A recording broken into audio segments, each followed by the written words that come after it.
Let's get into the next news of the day. In a courtroom battle that has gripped the nation, Justice Swarnakanta Sharma has sent a thunderous message to the political world. The law does not bend to pressure, and a judge cannot be chosen by the person being judged. Why she said like this? Let's understand. On April 20, 2026, Justice Swarnakanta Sharma delivered a landmark 90-minute ruling that has significant implications for how politicians interact with the judiciary. Imagine there is a big school called India. In this school, there are two very important people. One is Mr. Kejriwal, who was like a class monitor, the chief minister. The other is Justice Sharma, who is like the vice principal, that is a judge. Some people said Mr. Kejriwal did not follow the school rules about a liquor shop project. The school police, that is CBI, wanted to check if he did something wrong. Mr. Kejriwal went to principal's office and said, "I don't want Justice Sharma to listen to my case. I think she is not being fair to me because she was strict with my friends before." Justice Sharma looked at him and said, "Just because I was strict before doesn't mean I am being mean. I follow the rule book, that is the constitution. If I leave every time someone is unhappy with me, then nobody will follow the rules. I will stay and do my job honestly." Let's understand why she didn't recuse.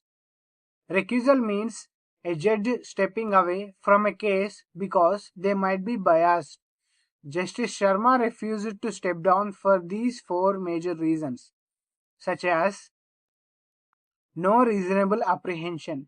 She ruled that Kejriwal's fear was imaginary. She pointed out that in the past she had passed many orders in favor of his party, Aam Aadmi Party leaders, and they didn't complain then.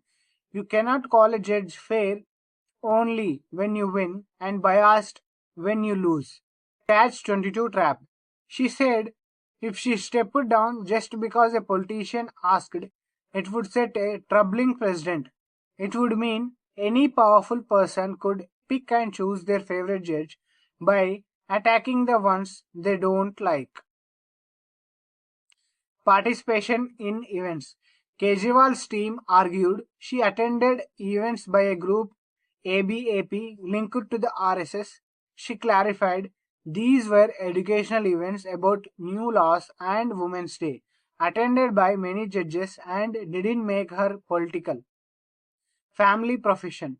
She addressed claims about her children being on government legal panels, stating that a relative's job doesn't automatically mean a judge is biased unless there is a direct link to the case. Let's understand the constitutional and legal framework governing this issue. Issue rests on two main pillars of Indian law, that is, Article 21, right to fair trial. While the accused has a right to fair trial, the court ruled that fair doesn't mean trial by a judge of your choice. The oath of office. Under the third schedule of the Constitution, a judge swears to perform duties without fear or favor, affection or ill will. Justice Sharma stated that her oath is to the Constitution, not to any political narrative. The court observed that the attempt to seek her recusal was a strategic character assassination of the institution itself. As this case heads back to the merits of the excise policy, one thing is clear.